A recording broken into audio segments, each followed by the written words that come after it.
Services. I'm Emma's Adolescent Helpline Manager. And I'm Steve Isaacs, one of the professional advisors.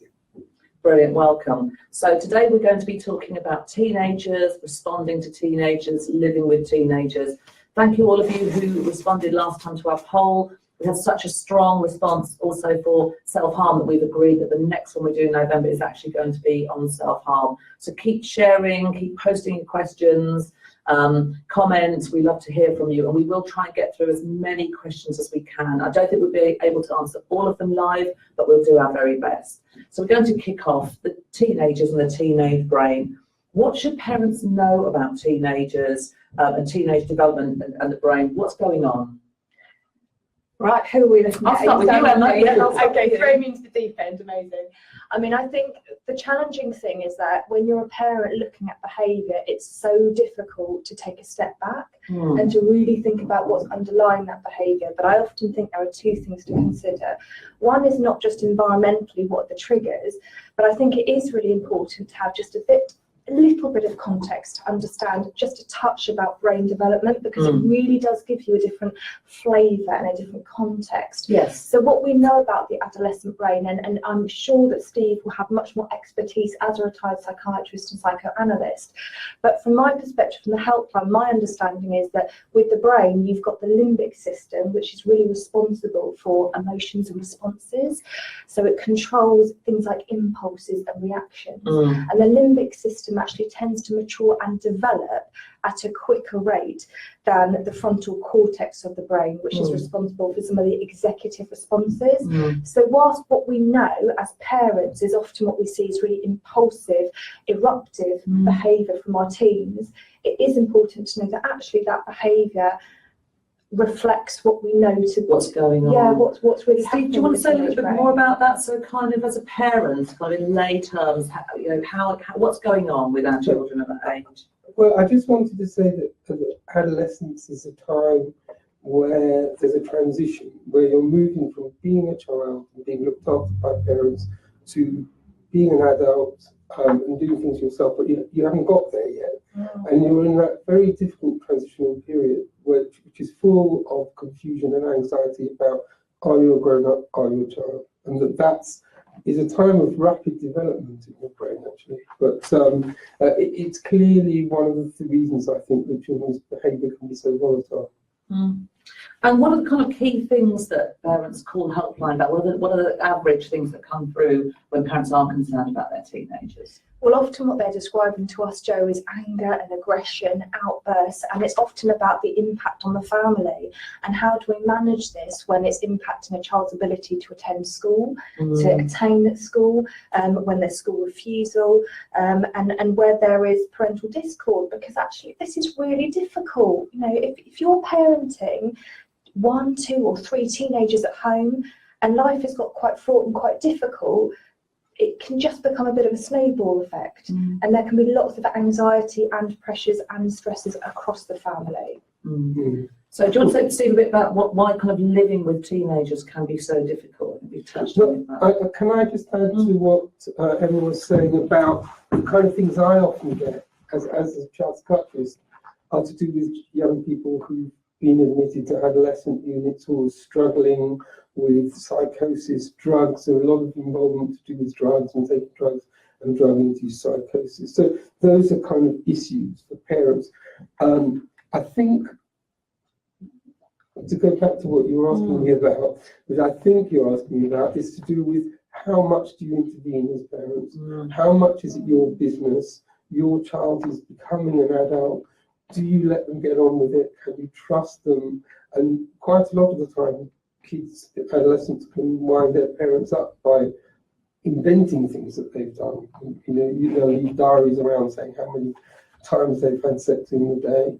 And it's not actually true, but it's certainly, if you as a parent go into your child's diary, that's what you're going to find. So we have our own ideas about how private children's lives should be kept. And I think one of the things I think is so challenging is it's a transitional process. It's not just a stage, and actually parents will invariably get it wrong. Yes. and young people will invariably get it wrong as well. So there's a huge struggle and negotiation that's taking place over a long period of time. We've had a really interesting, so thank you for your questions coming through. We've had a really interesting point that completely follows on from what you were saying from Caroline.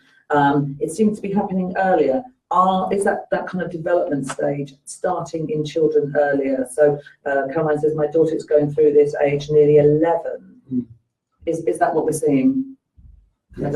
Yes. Okay. I absolutely think so. I don't know how particularly you account for it, but children are going into puberty earlier than they were. They're reading about things earlier. The social media has a lot to explain itself there. So children know about adolescence. I personally think that it's a bit rough when you see sort of 8-year-olds dancing around in can-can dances and mini dresses and sort of dancing to music from Dirty Dancing, and you think, wow, hang on, that's too soon. That's too soon. That's personally I feel that, but that's not a universal acceptance. Yeah, and I think you're right, Steve, because what I hear on the helpline is the stresses and the turmoil and the pressures that young people are facing. And actually they are facing those exact pressures that, Steve, you were talking about with social media. That's a really big one, because actually it's really important for children and young people. And as parents, you don't want to make black and white rules about it. So it typifies the complexity of this discussion, because we don't want to say social media is a bad thing and we shouldn't allow our children that freedom and flexibility. But knowing how to negotiate that, where the rules are, how we keep our children safe, and how we develop a little bit of trust with our relationship with our child whilst keeping them safe. And really, this isn't just about social media. It's that typifies the struggle with teenagers across the board. You know, parents want to respect their children and teenagers, want to respect that they are becoming more autonomous and more independent, yes, absolutely. that they feel that they are at an age where they can make decisions on their own behalf. Yet there is that struggle, because, as we said, it is a transitional process and it's not a black and white stage. So I think it's almost that bearing with and knowing that actually you've just got to kind of find your feet and know that both parties are going to make mistakes at some point. Again, your questions are coming through exactly with what we're talking about. So great question here from Hannah. Thank you for this. I have 2 teenage daughters, and when they're feeling stressed, they sometimes withdraw, close their door, stop verbalizing their thoughts. My tendency as a parent is to go towards them and offer to talk, but this is not always welcome. How do we stay contactful but not intrusive? Well, that's such a good question. I love that question. Yeah.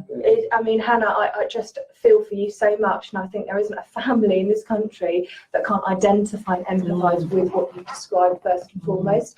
My advice would be, when each of your daughters are at that moment where they are withdrawing and closing the door, give them that space. Give them that to an extent, because as a parent, you have to just suspend your own feelings without mirroring the withdrawing, and just say, actually, they're teenagers, they're adolescents, they need their own space, and I'll give it to them. But there is a way to find a balance as well, because I think if you're able just to have a general conversation where you're talking about feelings, you're talking about respect, you're talking about autonomy, you're talking about what do you both need from me as your parent, there will be other times where you can open up a conversation out of nowhere, just around the dinner table or having a cup of tea.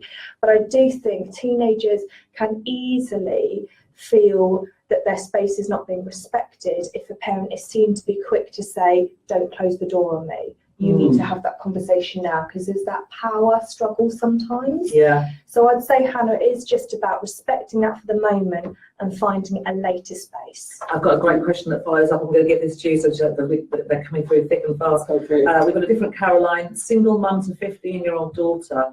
I am the person she focuses her outbursts of anger on. It hurts and impacts on relationship. How do I not take it so personally? I totally get that. You get drawn in as a parent. And I just wanted to add something to Emma from what Emma was saying, but it kind of fits in with that as well. When your daughters go into their rooms, that's their rooms. You may be paying the mortgage on the house, maybe your place, you're renting, but it's their rooms. You've got to respect that. Don't go into their rooms without a passport. And I suddenly thought you can use your imagination. So if your daughter's gone into the room and you're a bit worried about it, you could send them a text. You know, that's less intrusive than shouting on a door. You could send them a text saying, you know, listen, Dracula.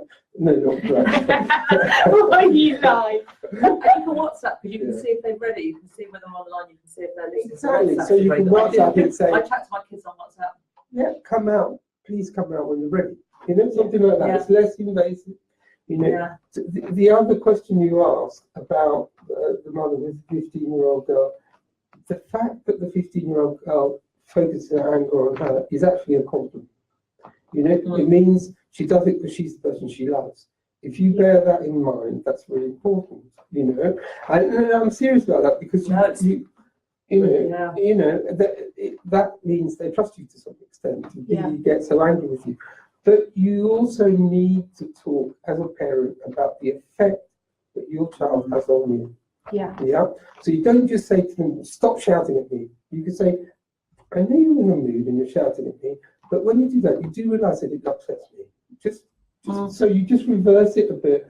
You know, what they do to you is very important. You're talking about your experience.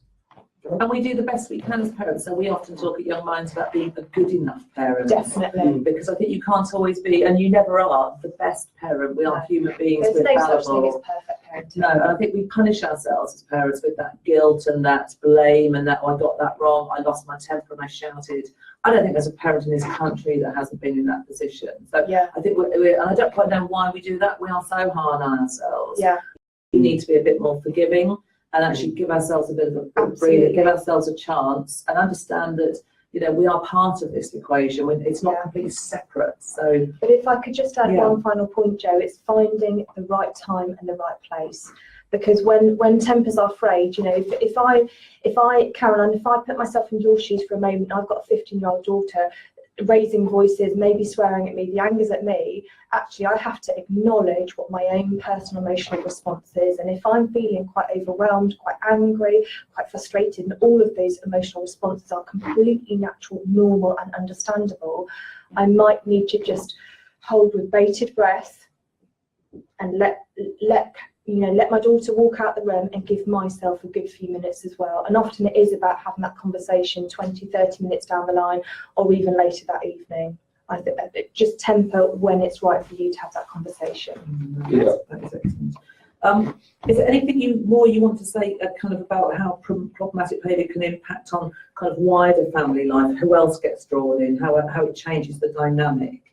If there's kind of a teenager in the house dominating what's going on? I mean, to flip that question on its head, I would say, you know, where does the impact stop rather than where does the impact begin? So I think that everybody within that household will be quite significantly impacted, but the most important thing to remember is that the impact is on the child themselves who are demonstrating the behaviour as much as the parents and other siblings. Quite often as a parent, what we see is the behaviour that troubles us. And it's quite difficult, but I would ask any parent in that situation, take a step back and just try to remember that actually adolescence is fraught with turmoil and difficulty. It's not easy being a teenager. It's not easy facing pressures at school, at home, in relationships, in friendships, with peer, online, social media. The turmoil and pressures that your child is facing will be quite tremendous in many ways. And just bearing that in mind, that you can say, I know that I'm facing a lot of behaviour which may be challenging, and there may be an impact on siblings and parents, and possibly even beyond that. But actually what we've got to do is bring families together. Rather, I don't want anybody watching this today to really get sort of affronted and think, oh my goodness, what you're doing to me is outrageous and it's impacting your brother and your sister. You know, actually teenagers and adolescents have a range of challenging behaviours, but it's about understanding what underlies that. And actually, as I mentioned before, there is something about the physiology of teenagers as well, because physiology tends to develop. So what we're talking about is the teenage body tends to develop before the psychology, before the brain development. So we often look at our teenagers and we make assumptions. We socially look at somebody and they may be 13 years of age, but they may look more developed. They might look more like a 16-year-old. And automatically, as a parent, as a sister, as a grandparent, as a teacher, our expectations become a bit elevated. So I think what we've got to try to do is think about actually where are they emotionally, where are they psychologically, and make that differentiation. Just make sure that we are being really measured in our approach. This is interesting. So Connie, you've messaged us a couple of times. I'll try and just come up with a strand of what you're saying, and I can hear kind of how desperate you are, kind of at the end of what you're able to do around your daughters who are so desperate, or your older daughter in particular. I think as 15, the bottom question's dropped. What they're prepared to do in order to fit in. So talking about this is a mixed race young person who is being really pressured to fit in with her peers and wants to chemically straighten her hair, is actually then vocalising concerns about racial discrimination that she's been experiencing. And I think she's put in a lot of she's 11, thank you, Connie. Sorry, I couldn't see all of the first bit. The pressures to fit in with their peer group and what young people are prepared to do themselves to fit in. As a parent, how you tackle that. I think it doesn't matter what it is in some ways, does it? Because we hear this time and time again in the helpline to young people trying to find their place in the scheme of things, and actually perhaps aren't always great at evaluating what decisions they should make. And feeling this massive peer pressure. I mean, I think, Connie, the real toughie here is that this is going to be a fairly long-term transitional problem for your daughter. It's not going to go away quickly, and there are no quick solutions. But I really respect you coming to us and asking this question, because actually the question is valid. And are you right to be concerned? Yes, you are right to be concerned.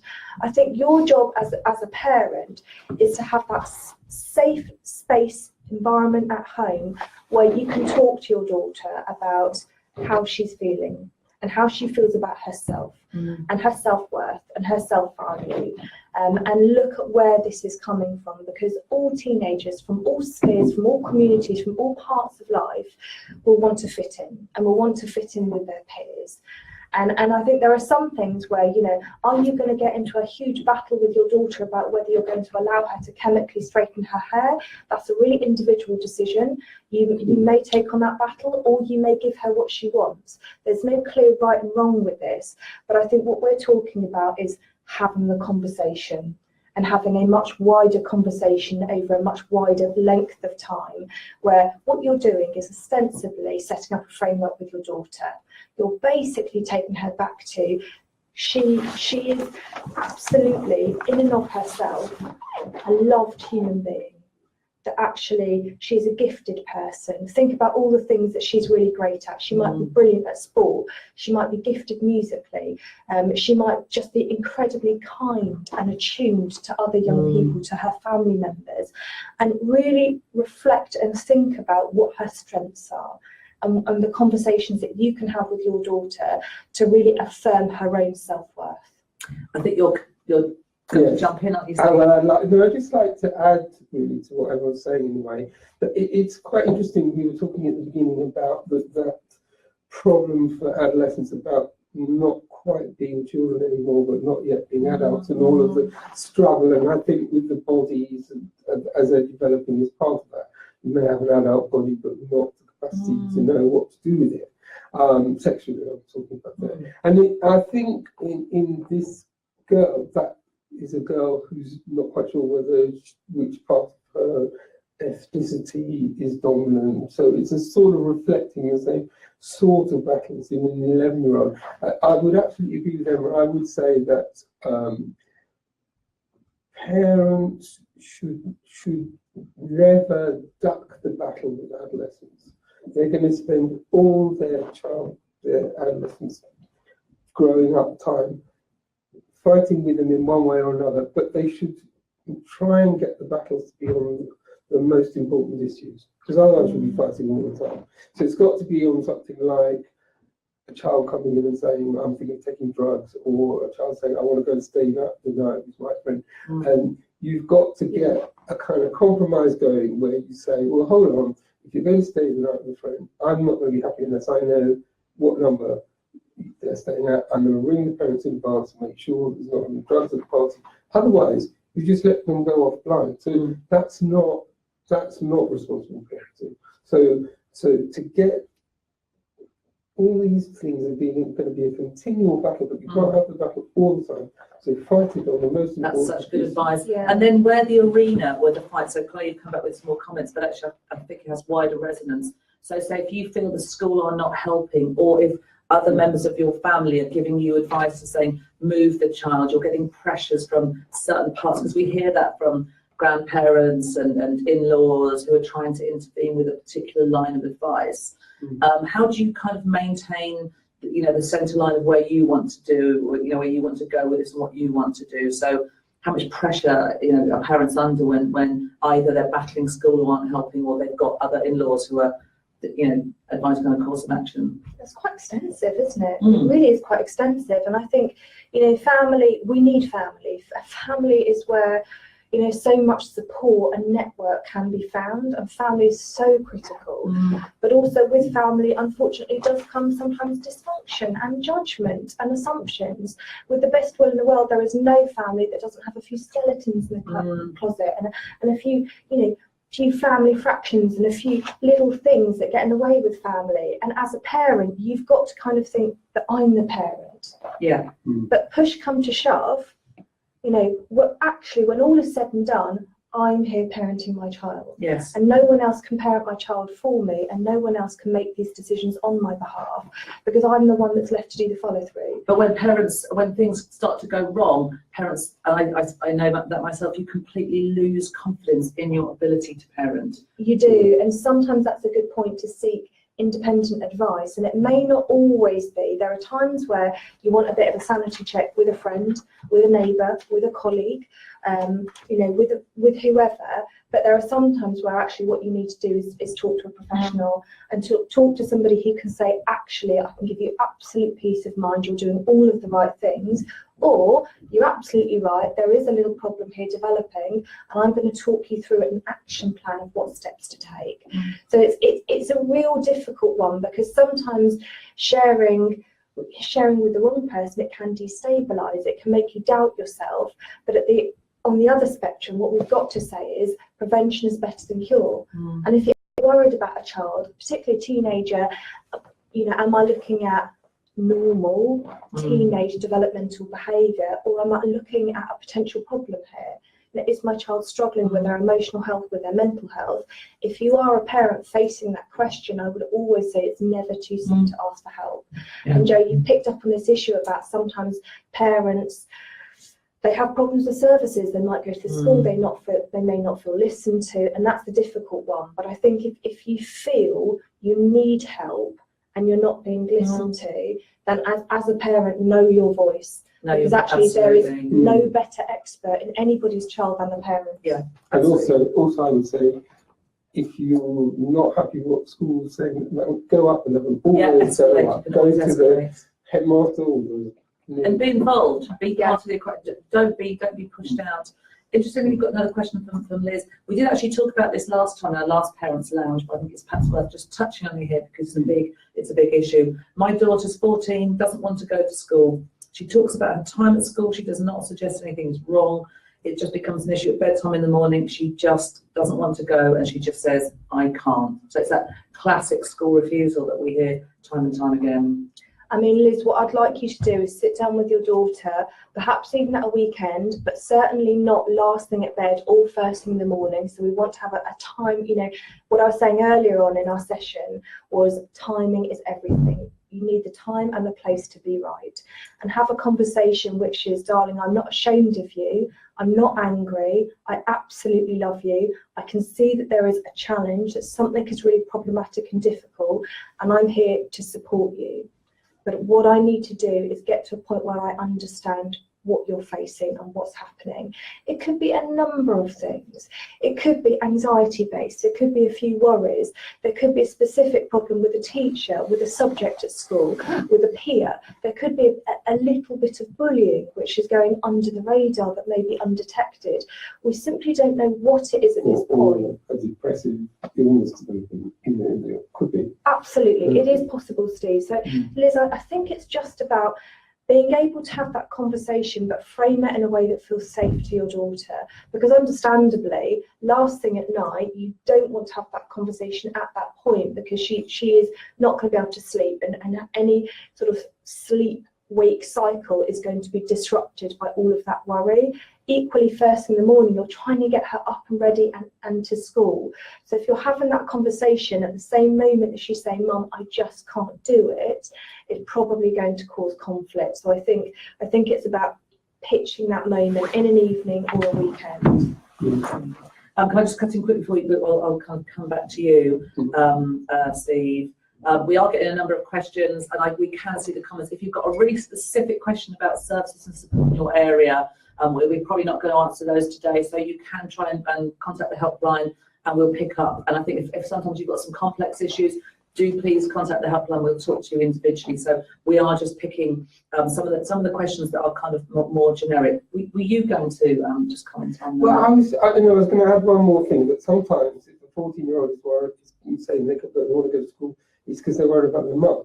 Quite a lot of the cases, there's an illness that the mum's got, a breast lump, something like that, and the child isn't talking about it. They're just trying to distract the mum and not go to school because they want to keep an eye on their mum or dad or whatever.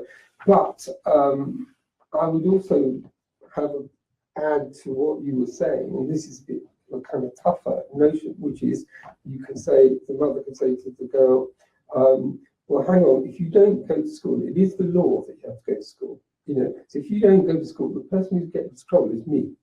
So when you say you're not going to go to school, I get worried about that because I will be the one who gets prosecuted. And that is true. So it's not. It sounds like emotional blackmail, but actually it's not. It's spelling out what the truth is. Right, I've got a couple more questions for you. And actually, these are ones we hear a lot, these types of issues. So Claire, you were talking about your son. You didn't say how old he is, but absconding. Frequently doesn't come home until the early hours. He's kind of not observing boundaries, not listening. Very bad anger issues. How would we respond to that? Okay, Claire, firstly, I'm going to be really honest with you. I am a little bit worried about this, and I think how worried and how alarmed I would depend on your son's age. And I would ask you to really think about, right, how old is he? Is he safe, first and foremost? So I think, if we're talking about a 10 to 12-year-old absconding until the early hours, I'm really worried about that. And that may also be a police matter, because I'm thinking, where is he? Is he safe? Is he getting involved with a bad bunch of crowd, a gang? What is it? How is his time being spent? Is there drugs? Is there alcohol involved? What's happening? But obviously today we're here to talk about teenagers. So Claire, if I make the assumption that we are talking about a teenager, then it leads me to think, oh, wow, is he not respecting your parental authority? Is he pushing those boundaries to the extreme? And what are the consequences of those behaviours? But if I could ask you, Claire, just to have a think after this session about, are your boundaries clear and consistent? And with behaviour must come consequences. What are the consequences to these behaviours? And it is worth having a really long-term think about this, and also thinking, what is the point that I decide I need a little bit of external help and advice? Excellent, thank you. We've had another one, Tanya. You talked about, I think, your daughter frequently says she's feeling low, or you've said dumb, or what do you mean numb? But yeah, is that a sign of depression? Steve, I'm going to throw that one at you. What's normal? And actually, what may be a sign of depression? How long have we got? Well, you've got a minute or two. There are loads of different causes of depression. Some are more normal and acceptable than others. If you have a bereavement and you're feeling low and miserable and it's hard to get up, everybody could be like that. But if you're feeling so that's a more normal. If your parents split up, you get depressed. If people are getting depressed and there's no obvious cause, that's more worrying, right? Okay. And you want to get them assessed. You want to take them to your GP, tell your child, I'm worried about you. I think we should just go along with them, take them to GP, they need an assessment. And if they won't go, can you go without them in the first instance, have that first conversation? You can do that, and if you're really, really worried about it because they're locking themselves in their room or not talking to anyone, you can get the GP to come to you, or even a psychiatrist to come to you to do an assessment at home. That's possible. Okay, it's more difficult. And Steve, if I could just add, Tanya, one of the things that I'm wondering about is, could we just take a moment to think about what is normal for your behaviour? And I say that because actually this idea of normality is different for every adolescent and every teenager. So for one, being quite withdrawn, introverted, lacking that open communication, slamming the bedroom door shut, and just having the Xbox in the bedroom is quite normal. That's quite day to day. But for another family, that in itself would be alarm bells. That would be a big change. So what I want you to do, Tanya, is think about, has there been a marked change in your daughter's behaviour? And if there has been, I particularly think that at that point I'd be really thinking about getting some additional help, as Steve has indicated. Excellent, thank you. Really interesting comment from Caroline, who asked one of the questions earlier. So sort of saying, haven't thought of our perspective, I'm hoping it's helpful, that you do doubt yourself as a parent. But you mentioned having had 2 weeks of separation as the outbursts were so bad, but now trying to build our relationship again. That is so critical. You know, as parents, Yes. we can't ever give up on our kids. So in terms of, it's never too late to rebuild relationships. Do you want to say something about that? Absolutely. I mean, Caroline, I have a huge amount of respect for you because, sometimes you're right. Space can do wonders just for rebuilding a relationship. But as we said earlier, managing teenagers and negotiating autonomy, independence, decision-making and building trust between a parent and a child is a transitional stage. It's a process. It doesn't happen overnight. So what I would ask you to do is keep doing everything that you're already doing. Caroline, I think you're an amazing parent. I think you're doing a fantastic job. What you've got to do now is just have that firm belief and confidence in yourself about picking up the pieces and picking up that relationship and just having the conversations, darling. Let's talk about, what do you need from me? Let's talk about how we communicate with each other. Let's talk about how we set and agree boundaries. Let's talk about repercussions for behaviour. So all of those things about establishing communication and boundaries can be revisited now. Excellent, Steve. There's a concept that I remember using quite a lot in my work, was to do with the idea that the role of a parent with their teenagers is to help them grow up and separate and move out and leave home. That's part of the job they've got. There's the people who've written books about that. I'm thinking of Jay Haley, writing a book about leaving home and moving out. But people sometimes see that as a failure, but it's not. That's your job, is to get a kid to move out in a healthy way, not to swear and throw things out and leave like that, without you knowing what's happening to them. So your job is to get them to do it, to give a message that you want them to stay in touch, to keep in touch in some way. And recently, somebody who I was working with said that her daughter had been terrible for the last 2 years, but had now gone to university. And she said to me, I'm really glad that she'd gone, but it's such a relief to get her out. And I said, well, maybe that's the point. The teenager was behaving in a very difficult way. She had a physical illness. And in order to help the mother separate from her, the teenager was making herself so impossible that they could split apart, move apart in a healthy way. There's just a nice image of that, because it's slightly different. It changes your perspective on parenting. That your job, like a bird that's bringing up its babies, if you kick them out of the nest too soon, they just plummet. If you wait too long, there's no room in the nest for all of you. But if you get them out at the right time, little exploratory flights and things, that's what parenting is about. Excellent. Excuse me, that's really helpful. Emma, do you want to move on to kind of your top tips now in terms of... Absolutely. So for anybody just joining the Parent Lounge now, we are today talking about how to respond to teenagers. So I just want to give you some really basic top tips. My first one is just take the time to listen to your teenager and avoid making judgments. Set some really basic boundaries, but make sure your communication of those boundaries is both clear and consistent. Jo, would you like me to continue? Yes, please. Okay, yes, thank brilliant. you. I think one of the tricks about parenting is how personal behaviour can feel. So I would always say, even when you are at the forefront, you're in the middle of it and you're at the receiving end of really challenging behaviour, just try to take a step back and really don't take it personally. But also understand that the job of a teenager is to vie for their independence, is to vie for decision-making authority. They will try to run before they can walk, and this is a transitional process. It's not a black and white step.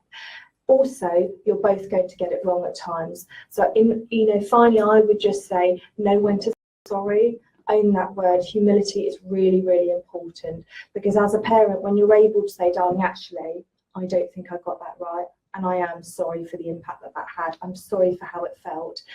It really creates an empathy and a bond between the child and parent. That's fantastic. And Steve, have you got any top tips you want to finish with, or any kind of just a recap? No, I would like to recap that one, that as a parent, it fits in with what Emma's was, I think, that as a parent, when you're talking to a child, to your child, and this applies almost to all ages, talk about the effect they have on you. Don't say, I mean, for example, just for example, a child might say, I'm going to stay out all night. You say, hold on. Before you go out all night, if you go out all night, I won't be able to sleep. I'll be up all night worrying about you. I'll think something's happened to you. I'll have a terrible night. I don't have to work the next morning. What about, I pick you up at 2 o'clock in the morning, 3 o'clock, no, 2 o'clock. Negotiating, isn't it? So it's a compromise in a way you're talking about. Yeah. But it's done from, you're not battling right away. You're engendering that empathy and that understanding. Yeah. Brilliant. Thank you so much, and thank you for all your comments and questions.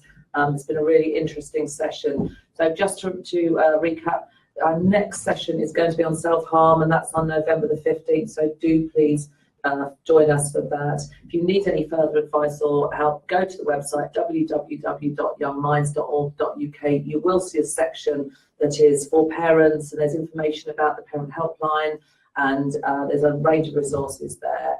So do please come back to us if you need any further advice. And thank you very much, Steve. Thank you so much, Emma. Thank you so much. It's Parents Lounge. Thank you.